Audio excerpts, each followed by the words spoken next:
2024 সালের 4 আগস্ট সিরাজগঞ্জের রায়গঞ্জ প্রেস ক্লাবে শহীদ হন সাংবাদিক প্রদীপ কুমার ভৌমিক।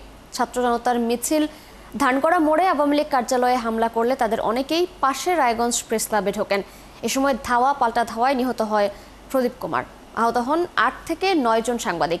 ঘটনার 1 বছর পার হলেও শহীদ জুলাই হিসেবে স্বীকৃতি না পাওয়ায় ক্ষোভ প্রকাশ করেছে স্বজনেরা। ইউসুফ দেওয়ান রাজুর তথ্য ছবিতে প্রতিবেদন। রায়গঞ্জ উপজেলার বাসিন্দা শহীদ প্রদীপ কুমার ভৌমিক। তিনি দৈনিক খবরপত্র পত্রিকার রায়গঞ্জ উপজেলা প্রতিনিধি ছিলেন। পাশাপাশি নিজ বাড়িতে ডেন্টাল ক্লিনিক চালাতেন। 2021 সালে স্ত্রী মারা যাওয়ার পর প্যারালাইজড হয়ে যান।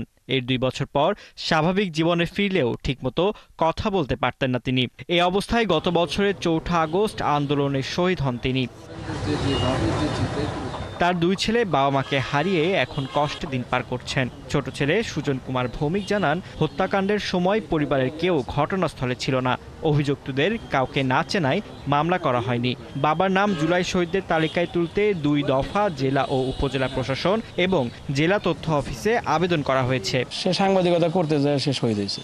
সে একজন সাংবাদিক ছিল, দৈনিক খবরপত্রে কাজ করত।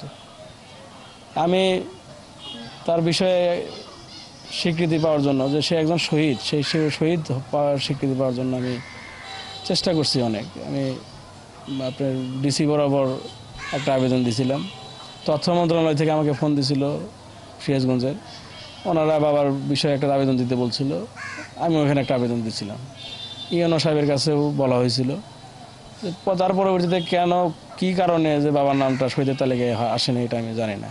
সংবাদ সংস্থা এএফপি, ঢাকা সাংবাদিক কল্যাণ ট্রাস্ট, কালের কণ্ঠ সম্মাননা সহযোগিতা করলেও জুলাই শহীদ হিসেবে স্বীকৃতি না পাওয়ায় ক্ষোভ প্রকাশ করেছে স্বজনরা। সাংবাদিক প্রদীপ কুমার সে ভালো লোক ছিল, সে একদম নিবিড় সাংবাদিক ছিল। সে সাধারণ মানুষের উপকার করত, মেহনতি গরিব মানুষের সে পাশে দাঁড়াইতো। 1 বছর হয়ে গেছে, এখনো উনি স্বীকৃতি পাননি। তদন্ত সাপেক্ষে তাকে যেন এটা দেওয়া হয়।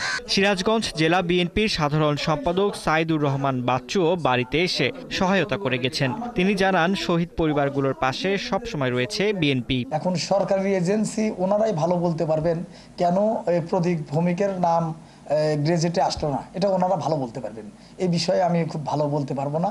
তবে উনি যে শহীদ হয়েছেন এবং উনি যে ওনার পরিবারকেও আমি সহযোগিতা করেছি, যেহেতু উনি একজন সাংবাদিক ছিলেন। এদিকে জেলা প্রশাসক বলছেন, জুলাই অভ্যুত্থানে নিহতদের শহীদি মর্যাদা দেওয়ার পাশাপাশি তাদের পরিবারের পুনর্বাসনে কাজ করছে সরকার। জুলাই স্মৃতিস্তম্ভ আমরা কার্যক্রম শুরু করলাম। এটা সারা বাংলাদেশে 64 জেলায় স্থাপিত হবে এবং 5 আগস্টে আমরা এটা এখানে ফুল দিয়ে শহীদদের উদ্দেশ্যে শ্রদ্ধা নিবেদন করবো ইনশাল্লাহ। এখন সাংবাদিক প্রবীণ কুমার ভৌমিকের নাম জুলাই শহীদদের তালিকায় অন্তর্ভুক্ত সহ পরিবারটিকে পুনর্বাসনের দাবি গোটা এলাকাবাসীর। ফারদিন নীরব, 71।